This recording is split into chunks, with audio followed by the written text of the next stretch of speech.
Bonjour à toutes et à tous, ici Marine Deck et bienvenue dans un nouvel épisode du Client. Ce podcast est dédié au cœur de nos entreprises, nos clients. Et ma mission, c'est de vous faire découvrir l'envers du décor de la relation client dans des grandes et petites entreprises, mais aussi dans plein de secteurs d'activité très différents.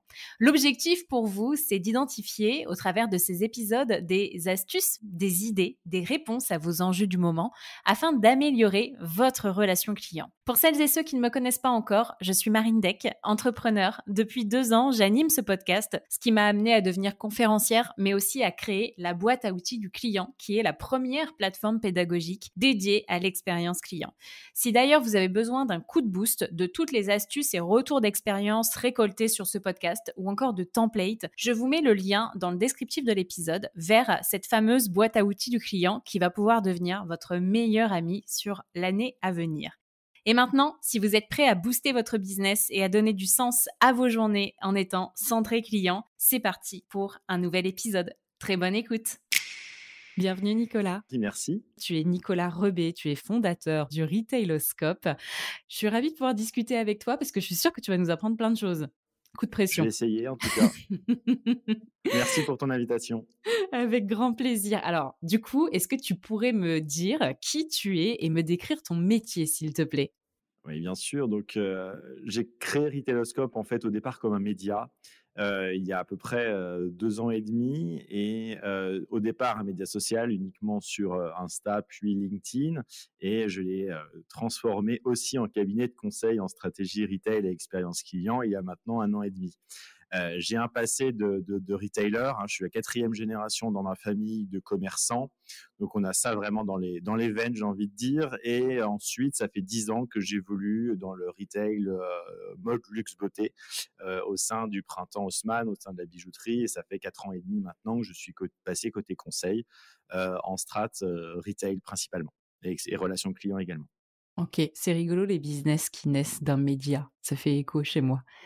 Oui, bah oui, forcément ça te parle et parfois je dis aussi que c'est un cabinet digital native. Alors je suis pas une DNVB, mais oui, au départ, c'était vraiment une volonté perso en fait de lancer, vu que j'adore les magasins, je voulais en parler sur les réseaux sociaux parce que je ne trouvais pas forcément ce que j'avais envie, comme contenu et j'avais envie de partager ça avec des amoureux du magasin au départ et d'un petit projet perso, on est vraiment passé à un vrai business aujourd'hui. OK, bah, écoute, génial. Est-ce que tu pourrais me raconter, en gros, comment se décompose, un accompagnement? Est-ce que récemment tu as, accompagné justement une marque, un client et tu pourrais me dire ce que tu as fait, avec elle? Alors, il y a 2 choses, que je fais, régulièrement. La première, ce sont tout ce qui est analyse de tendance. OK. Le client, donc Retailoscope est vraiment connu pour, toutes les tendances et toutes les innovations au magasin que je peux publier, quasiment tous les jours sur Insta et 2 fois par semaine sur LinkedIn. Donc les clients ont parfois une problématique, ont un besoin d'être, accompagnés sur, ce côté vraiment immersion sur ce qui se fait de tendance aujourd'hui. La situation actuelle fait qu'on peut difficilement encore se balader et aller dans différents coins du monde pour voir quels sont les nouveaux magasins qui ont ouvert, particulièrement en Chine où c'est quand même un milieu qui est aujourd'hui hyper actif dans le milieu du retail physique. Donc moi, c'est vrai qu'avec toutes les antennes que je peux avoir un petit peu partout dans le monde, je leur fais des découvertes et des immersions à distance par rapport à ces points de vente. Hein, quelque chose que j'accompagne aussi, c'est des maisons qui ont une problématique très particulière ou qui veulent savoir ce qu'il en est pour un sujet. Et dans ce cas-là, on leur fait à la fois des book trends et derrière toute une analyse jusqu'au reco en fonction de leurs problématiques. Et c'est Ça, quoi c'est les des problématiques qui sont les plus récurrentes? les problématiques, ça va être lié à de la digitalisation au point de vente, ça va être de la relation client, ça va être du merchandising, ça va être de l'animation de point de vente, ça va être voilà, tout ce genre de choses où on a besoin aussi pour des clientèles parfois aussi asiatiques de savoir comment ça se passe, mais pas que. Aujourd'hui, on a aussi, on voit que New York redémarre gentiment, mais bon, tout le monde n'est encore pas retourné à New York. La NRF de cette année n'a pas été aussi vaste de ce qu'elle C'est pouvait quoi la faire. NRF? La RNRF, c'est vraiment la grande messe du retail mondial qui se passe à New York toutes les années. Ah. Elle avait été en distanciel pendant 2 ans. Cette année, elle est revenue en présentiel. Mais c'est toujours un moment où on découvre aussi tous les concept stores qui ont ouvert durant l'année à New York. Et comme il n'y a pas énormément de concepts qui ont ouvert l'année dernière, et puis les gens étaient encore assez frileux à partir début janvier cette année Mmh. à New York au niveau des clients. Donc voilà, c'est un petit peu en demi-teinte. Mais moi, c'est une capacité comme ça, et parfois, je leur fais faire des tours du monde en 2 heures où on voit une quinzaine de points de vente différents. Ça nous permet d'aller à Shanghai, à New York, à Amsterdam, tout en restant à Paris. Et c'est assez facile, on va dire, de les plonger malgré tout dans un univers commercial à l'étranger, OK, par exemple. très bien. Ça peut être également sur des problématiques beaucoup plus long terme de digitalisation du point de vente, mais là, on réfléchit avec une maison pour intégrer dans des boutiques des nouveaux dispositifs, comment l'intégrer dans la selling cérémonie. Enfin, ça peut être des choses comme ça qui sont effectivement beaucoup plus longues en termes d'accompagnement. OK, et alors, désolée si je court-circuite un peu l'interview, mais du coup, tu viens d'en parler. C'est quoi une selling ceremony, s'il te plaît? Alors, la selling ceremony, c'est ce que le vendeur va dérouler comme script auprès de son client. Il y a des magasins, ou en tout cas des maisons de luxe en particulier, qui ont des books extrêmement épais où tout est marqué, codifié, quasiment tout type de réponse est écrite.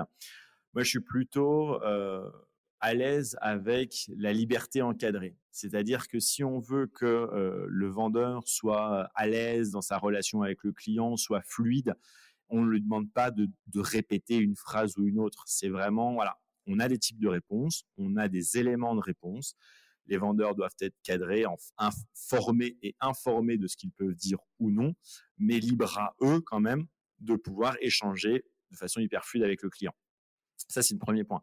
Le deuxième point, c'est de voir également comment on peut donner des éléments de discours par rapport à la maison, des points de l'ADN, de l'histoire, du produit, du ceci, cela, avec un certain type de langage, parce que même si on parle particulièrement des maisons de luxe, on ne parle pas à son client comme on va parler dans la vie courante, bien entendu, mais ceci doit être encadré. Donc voilà, ça c'est tous les aspects de la selling cérémonie. Et bien entendu, ça suit un déroulé qui doivent être vraiment. Alors, je passe au-delà des étapes de la vente un peu basiques, mais en tout cas, au fur et à mesure, on approche le client avec ses questions, avec la découverte du produit, avec potentiellement, s'il est intéressé, sa vente complémentaire. Ensuite, enfin voilà, il y a peut-être une dizaine d'étapes, ça dépend les maisons, et après des sous-étapes, mais en tout cas, voilà, c'est ce déroulé de vente assez type que l'on va faire et que l'on va enrichir au fur et à mesure du client. Et j'aime bien utiliser aussi les tiroirs, c'est-à-dire que bon, on met plein de trucs à disposition des vendeurs qui vont aller chercher en fonction du client, comment il réagit, ses centres d'intérêt et ainsi de suite. OK, donc on va dire que la selling ceremony, elle est, à partir du moment où, le client pousse la porte de ta boutique, de ta maison, jusqu'à, ce qu'il en ressort. C'est pas Tout à juste fait. c'est pas juste l'étape d'achat. Non, non, non, bien entendu, c'est quasiment. Alors on parle un peu de parcours client aussi. Le parcours client, c'est C'est du coup, là. c'est synonyme du parcours client, la selling ceremony pour toi? Pas complètement. Le parcours client, c'est vraiment de moment, comme tu le dis, où le client rentre dans la boutique, quelles interactions il va avoir avec quel lieu, quel personnel, quel device, si on parle de points de touchpoints digitaux aujourd'hui. Et donc ça, on va le mapper. On va vraiment le schématiser comme s'il Mmh. se promenait dans une seule et même boutique. Ensuite, la selling cérémonie, c'est du moment où le vendeur prend en charge le client à je le raccompagne à la porte, ou en tout cas, je l'emmène au point caisse et voilà, je le laisse D'accord. à la disposition du caissier si c'est le cas. Donc en fait, la selling ceremony, c'est un morceau du Oui, parcours client. Mais un tout à gros fait. morceau du coup quand même, Oui, hein? oui, un gros morceau, bien entendu. Après, on peut avoir une selling cérémonie qui est aussi en plusieurs morceaux, parce que c'est-à-dire qu'on a des ventes qui sont faites en plusieurs étapes. Voilà, on a la première étape, le client vient découvrir. parfois, on a certaines maisons Sur de où on nous dit l'automobile, par exemple, oui, ça pourrait être le l'automobile, cas? l'horlogerie, joaillerie, Tout à un fait. client vient en moyenne 4 à 5 fois avant d'acheter. Donc forcément, il vient une première fois seul, après il vient accompagné, on réfléchit, on prend la mesure, quand il s'agit d'une bague ou par exemple. Donc voilà, c'est en fait tout ça où à chaque fois, on va avoir des bouts de selling cérémonie qui vont au final en faire une seule si on parle là vraiment de Mmh. démarche globale avec son client. OK, et alors, comment est-ce qu'on définit l'expérience que le client va vivre avec une marque lorsqu'il vient en point de vente? C'est une vaste question. C'est une Étape vaste question. numéro 1, étape numéro 100.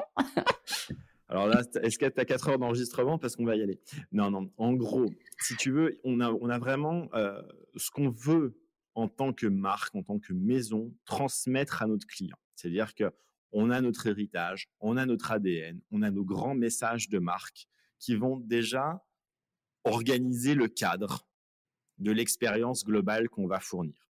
Tu rentres, chacune des maisons a de toute façon son identité propre et tout cela va, j'ai envie de dire, transparaître au niveau des différentes étapes que l'on va produire.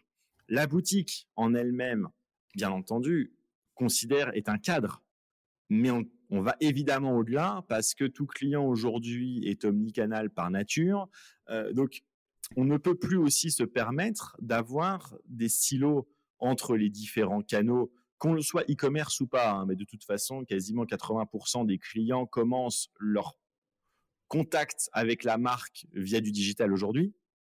Donc forcément, il faut qu'on soit aligné entre la proposition qu'on va mettre sur le site et la proposition qu'on va avoir en boutique.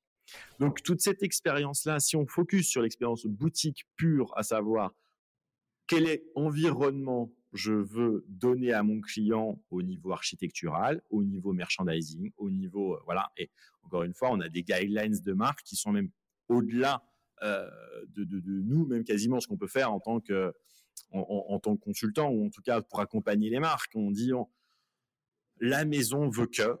Bon, voilà, ça vient de la DA bien Et souvent, ça ça vient dit quoi? La maison veut que le client ressente telle émotion, voit ça en exactement. premier. C'est Et quel type de verbe ou en tout cas d'action qui s'ensuit après ce début de phrase? la plupart du temps, c'est l'ADN de marque veut qu'on transmette à notre client ceci, ou OK. le positionnement de notre maison est celui-ci, donc on va en faire découler tel et tel point. Ça, c'est vraiment comme ça qu'on fonctionne. OK. Ensuite, une fois qu'on a ces grandes guidelines, à savoir, on veut quelque chose de très parisien, on veut quelque chose de très branché, on veut quelque chose d'hyper luxe, parce qu'on a l'habitude de voilà, c'est toutes ces choses-là que l'on veut, ces grands messages en fait qu'on va transmettre à son client. Comment concrètement on va les traduire en magasin? Donc ça va passer par un environnement plutôt parisien dans une boutique qui va être un peu parquet, moulure, cheminée dans l'esprit. On va avoir des vendeurs qui seront habillés d'une telle ou telle façon. On va avoir tout ce genre de sujet qui va arriver, qui va constituer, on va dire, le cadre de l'expérience qu'on va pouvoir donner à son client. On peut faire également des pop-up dans lesquels on va un peu twister le truc en disant bon voilà, j'ai un lancement particulier d'un produit et ce produit-là, on va le mettre en majesté, donc on va y aller de façon beaucoup plus créative dans la proposition de valeur. Ça, c'est le premier point. Ensuite, on va améliorer tout ce qui gravite autour, à savoir mes vendeurs, quelle selling cérémonie je vais pouvoir leur faire, quelle relation avec mon client je vais leur donner et quel rôle je vais leur attribuer. On voit aujourd'hui que tout ce qui est vendeur tend à évoluer. Ils deviennent de plus en plus influenceurs. On les voit sur les réseaux sociaux. Ils prennent la parole parfois au nom de la marque. Et il accompagne lui-même le client avant, pendant et après l'achat. Il n'est plus cantonné à ces 4 murs de boutique. Le client peut maintenant rentrer avec certaines maisons en relation directe avec son vendeur Mmh. avant de venir même en point de vente. Donc c'est voilà, on fait vraiment sortir le vendeur et on le rend quasiment omnicanal. Ensuite, on va apporter aussi tout ce qui est touchpoints digitaux à l'intérieur de l'expérience. Est-ce qu'on veut qu'il soit vraiment enrichi? Est-ce qu'on le détermine plutôt orienté direction le vendeur, direction le client? Ça, c'est une vraie question aujourd'hui que beaucoup de maisons se posent. On est resté très longtemps sur de la digitalisation pour la digitalisation, hein. Voilà, on met des écrans, bon, c'est bien, ça fait moderne, mais aujourd'hui, doit être au-delà de ça. Si c'est pour voir les mêmes contenus que l'on voit déjà à la télé, sur Instagram ou sur le site de la marque, ça a peu d'intérêt. On revient, et d'ailleurs on le note, que globalement les écrans commencent un petit peu à disparaître des nouveaux concepts pour être sur des choses beaucoup plus utiles aux vendeurs, utiles aux clients, où on va dans ce cas-là pousser de l'information qui sera plutôt personnalisée plutôt que de faire du générique. Ça, c'est vraiment une Exemple? tendance qu'on voit. Ça veut dire qu'en gros alors déjà, ça veut dire qu'en gros, très clairement, inutile de mettre un écran dans sa boutique si c'est pour afficher son site internet, ça sert à que Ah ouais, dalle. alors là, c'est oui, le site internet peut être utile dans la seule mesure où il est transactionnel. Oui, À savoir que tu veux, faire ce qu'on appelle du store to web, et dans ce cas-là, il faut, augmenter tes capacités parce que tu n'as pas toutes tes références, tout à fait. sur ta boutique. Donc oui, là, tu peux avoir un écran tactile, un iPad, un whatever, le device, mais en tout cas, tu peux avoir quelque chose qui te permet d'aller sur le site et que tu présentes au client, Mmh. aucun problème. Si c'est juste de l'information que le client pourrait retrouver d'une façon ou d'une autre, pour moi, ça a plus d'intérêt. Et alors quels exemples tu peux citer sur, cette nouvelle tendance justement qui viserait à personnaliser, l'univers par rapport aux clients? Ou Alors, à en ce apporter moment, des moi, choses utiles aux vendeurs et aux clients? alors, il y a plusieurs choses. Si on se place de côté vendeur, il faut aujourd'hui qu'il ait absolument la capacité d'avoir de l'information fluide, rapide, fiable, de façon extrêmement rapide. L'idée, c'est que le client pense que le vendeur sait tout. Le vendeur ne peut pas tout savoir. Le client, en fait, il a un tropisme, c'est-à-dire que lui a 3, 4 références qu'il connaît par cœur parce que ces 4 références l'intéressent. Le vendeur, il en a 3000 à avoir en tête, ce qui est impossible. Donc, vu que le client est devenu de plus en plus exigeant, parce que lui s'est renseigné, et effectivement, parfois, en connaît beaucoup plus de choses que le vendeur lui-même. Là-dessus, aucun problème. Sauf que toujours, il y a ce biais de dire, moi j'ai 3 références, l'autre il en a 3000. C'est impossible. Donc, mettre à disposition du vendeur l'intégralité du catalogue facilement accessible, retrouver les informations, retrouver la connaissance client, parce que là c'est aussi pareil. Le client est omnicanal.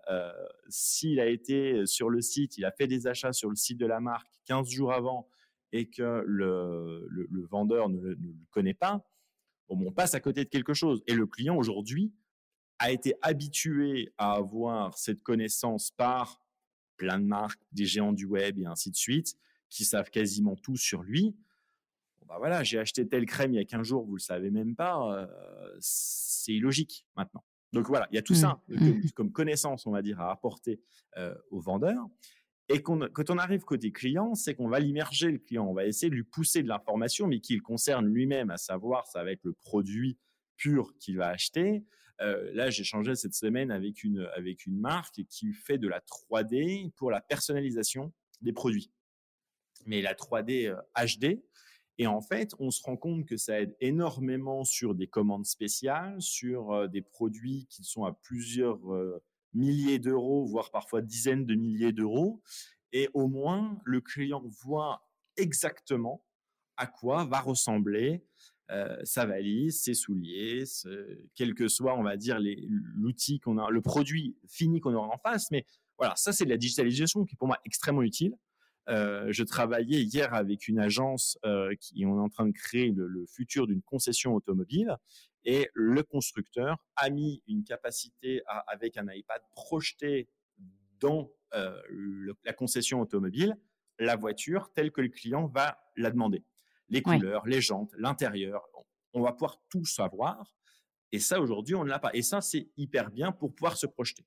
Voilà. Quelque chose que j'aimerais aussi avoir, notamment dans tout ce qui est maroquinerie ou autre, c'est l'artisan qui a créé, qui a cousu le sac, qui a monté la pierre, qui voilà, s'adresse au client en disant bon, voilà, j'y mets mon savoir-faire, j'y mets mon cœur pour monter votre pièce. Et là, on est sur une relation hyper personnalisée, hyper touchante qu'on aura avec la marque. Bien sûr. Est-ce que c'est réservé qu'au secteur du luxe? Parce que là, on parle beaucoup de marques, quand même haut de gamme, luxueuses. Heu, Est-ce que ton expertise, au final, elle s'adresse uniquement à ces acteurs-là? Alors aujourd'hui, C'est pas ouais, ouais, non, bien péjoratif, sûr. hein, ce que je dis, hein. Moi, je travaille aujourd'hui énormément avec des acteurs mode luxe beauté. Donc c'est vrai que voilà, j'ai un regard qui de plus en Mmh, plus est tourné vers ces sujets-là. La marque automobile en question auquel je fais référence n'est pas luxe.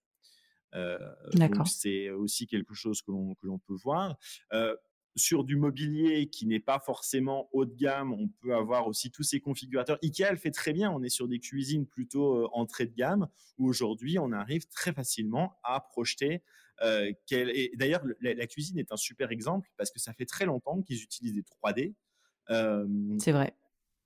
et ça a choqué personne. Et ça n'a pas pour autant enlevé le boulot du cuisiniste ou du vendeur de cuisine que l'on aura face à nous. Donc voilà, c'est aussi pour ça que j'utilise assez souvent cet exemple en me disant, mais dans des secteurs, ça marche très bien et la complémentarité homme-machine permet d'apporter aux clients des choses beaucoup plus fortes que ce qu'on peut avoir juste avec un homme en particulier. Donc ça, c'est une chose. La personnalisation, on l'a maintenant à peu près dans tous les domaines.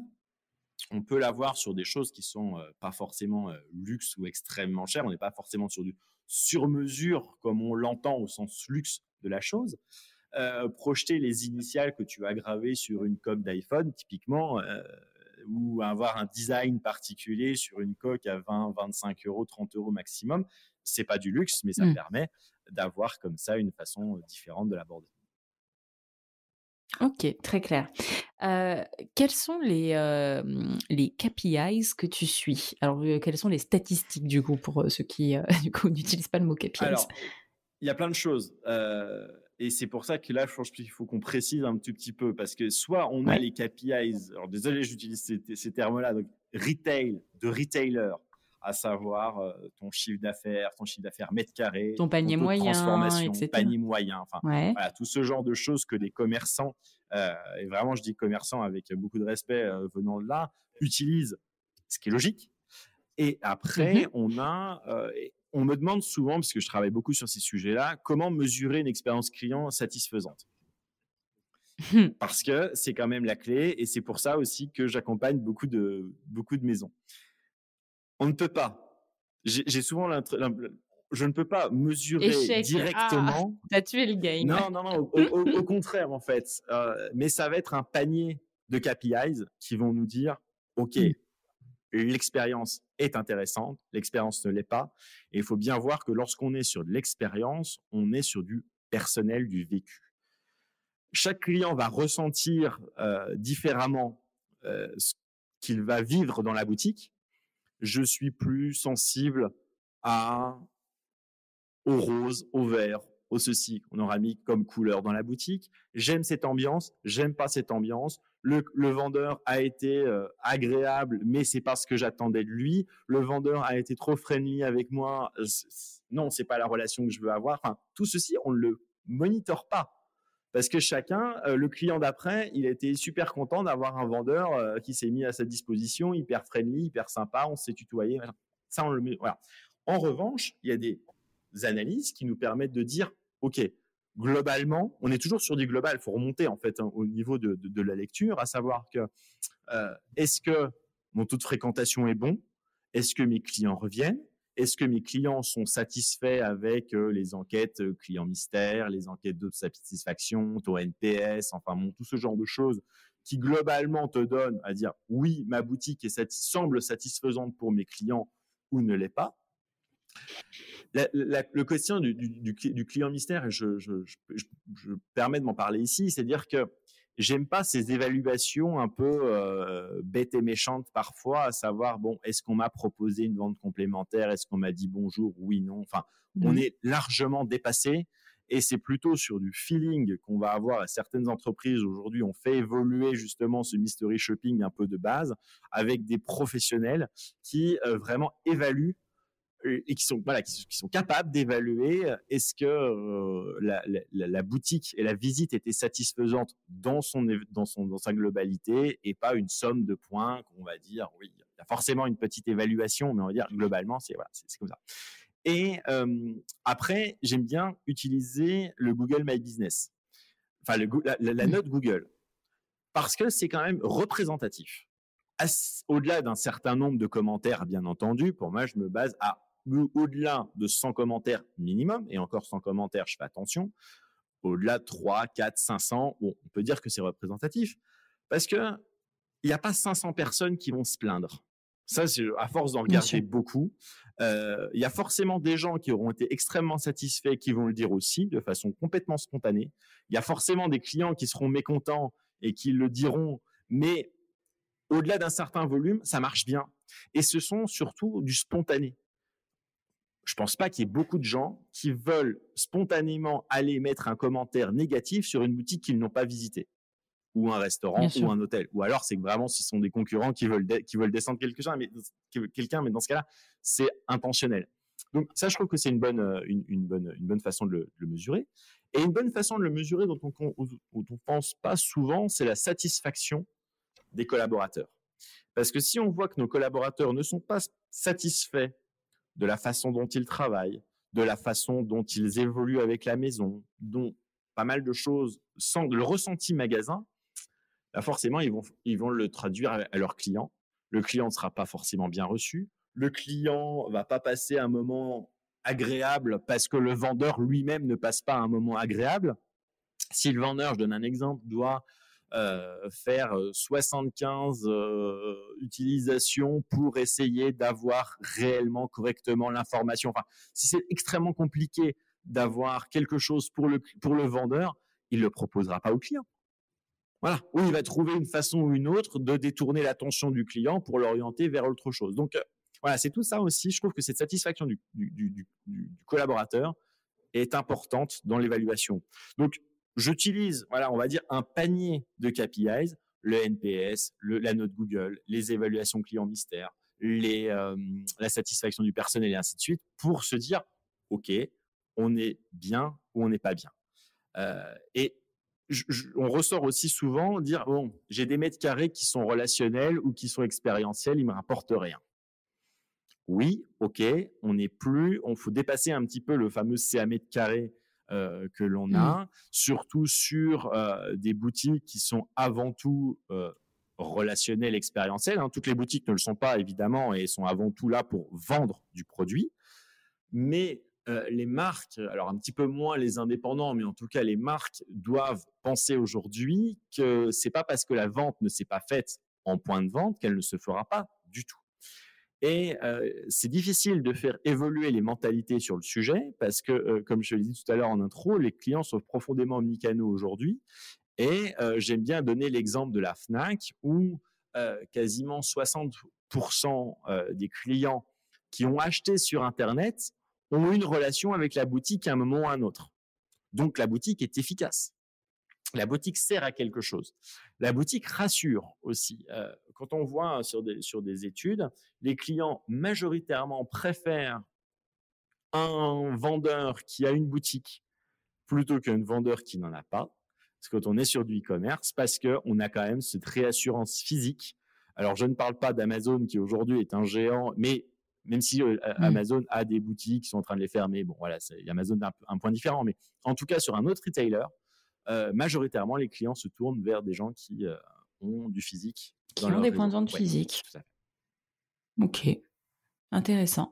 Et donc, du coup, ça veut dire que finalement, c'est comme ça que tu calcules ton retour sur investissement ou ça reste compliqué?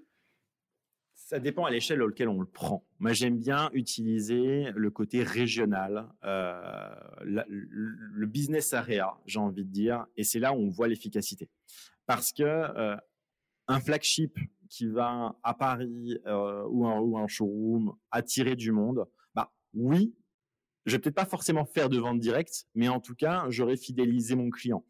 J'aime bien utiliser le Customer Lifetime Value aussi comme KPI, à savoir, voilà, sur la globalité de la relation que je vais avoir avec mon client, quelle est sa valeur. Et si j'ai beaucoup de boutiques, bon, est-ce que le Lifetime Value sera bon ou pas?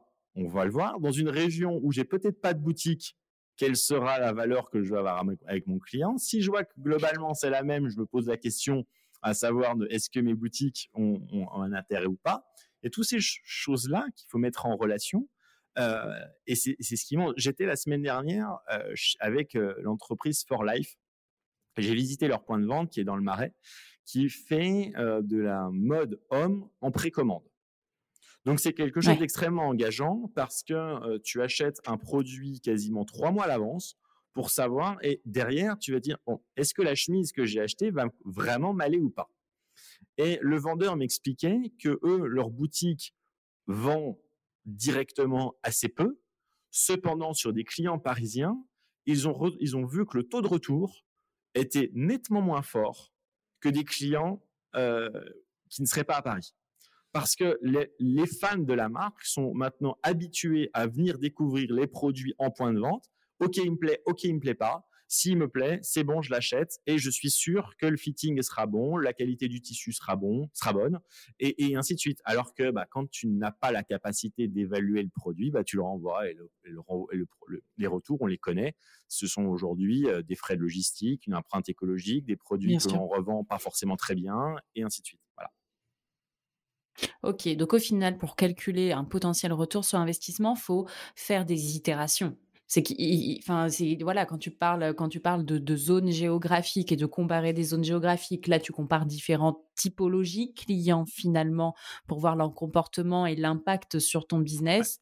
C'est qu'il faut, il faut segmenter et itérer et comparer les chiffres, quoi. J'aime bien donner l'exemple de Lego aussi, où Lego a rouvert l'année dernière son flagship sur la 5e avenue à New York. Il est énorme. Il est, si on fait un CA mètre carré, je pense que c'est peut-être le pire CA mètre carré de la 5e avenue. Bon, j'exagère un petit peu, mais c'est un peu ça. Il n'est pas pensé pour être vendeur. Cependant, il est pensé pour que tout client qui rentre dans cette boutique aura un souvenir à vie de sa relation avec Lego. Et donc après, tu peux aller très bien chez n'importe quel détaillant jouet au coin de la rue, acheter des Lego dans un supermarché, mais c'est vraiment Lego que tu vas vendre derrière. Donc, on a des outils que j'aime beaucoup. Il y a un photomaton qui permet de construire en Lego son visage. Il y a la capacité de créer son petit personnage Lego hyper personnalisé. C'est expérientiel, c'est hyper expérientiel. Là, du coup. Mais le petit personnage que tu vas mettre sur ton bureau, qui va à chaque fois que tu le regardes, va te faire penser à Lego New York, voilà, ça renforce tout ça, même si ton CA direct, je pense qu'il est assez faible, et même assez ridicule. Bien sûr, il faut avoir les reins hyper solides pour se permettre ce genre de choses. Est-ce qu'on l'a vu sur des plus petits acteurs? On le voit sur des DNVB qui se lancent comme ça sur des petites boutiques, ils ont des espèces de petits concept stores dans le Marais, dans ceci, cela. Et ce que j'aime, ce qui est assez intéressant avec les DNVB, c'est que de mon regard de retailer, ils ne savent pas généralement créer des boutiques. Désolé pour peut-être des créateurs de DNVB qui nous écouteraient, mais il y en a très peu, quand on regarde, qui ont été capables de switcher du modèle de digital brand à retail brand. Il y en a très peu. Il y a Jimmy Fairly, il y en a quelques-unes, mais globalement assez peu, parce que gérer une boutique, on ne gère pas ton flux de clients physiques comme tu gères des nouveaux entrants sur un site. Tu ne fais pas de SEO sur une boutique, tu peux en faire pour un petit peu valoriser ta boutique, mais en tout cas, la démarche est complètement différente et le run d'une boutique est aussi extrêmement différent d'un site web. Donc, on va faire 1, 2 points de vente. Cézanne le fait bien, ils ont réussi à avoir, mais ils en ont que 8 par rapport au potentiel business de la marque. Voilà, ça reste quand même relativement faible. Et encore que certaines boutiques sont relativement transactionnelles. J'aime bien Teddy Bear aussi, qui avait fait une boutique dans le Marais. La boîte de nuit, je trouve qu'en plus, le nom est super bon. Ils ont 3 points de vente. C'est tout. Alors que le matelas, ils présentent des matelas de façon hyper sympa et ainsi de suite. Mais derrière, c'est avant tout un business digital qui se fait. Donc, c'est pas facile.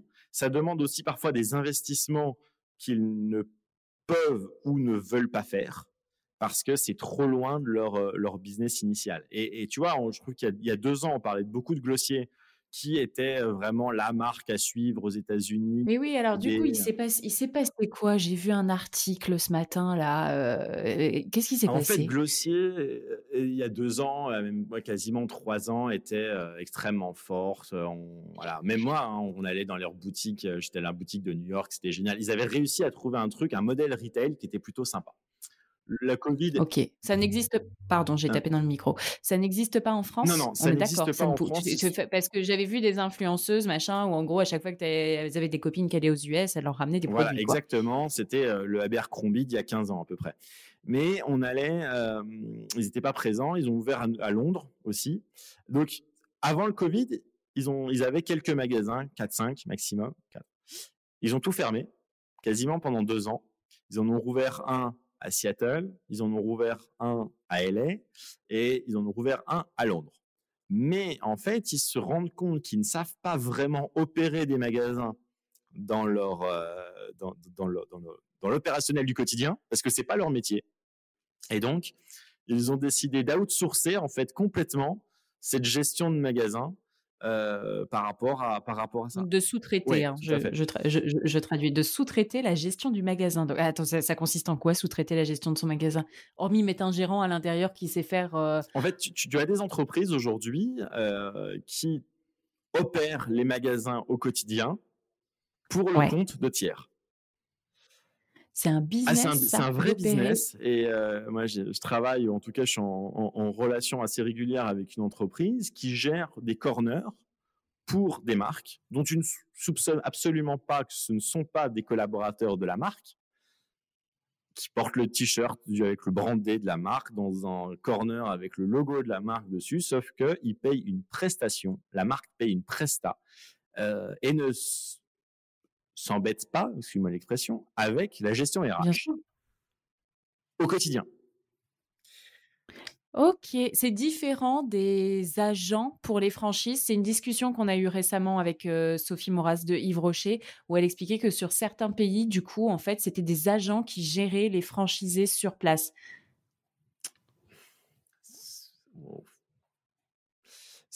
Ouais, c'est un petit peu différent parce qu'en fait, Mais l'objectif est à peu près l'objectif est le même. c'est En le fait, même. si tu veux, tu as une présence, là, l'agent est généralement pas forcément intégré à la structure de la marque et donc ça Non, devient le point contact direct tout à de fait. la marque dans le pays qui lui-même reprend avec des wholesalers et ainsi de suite. Là, en fait, on a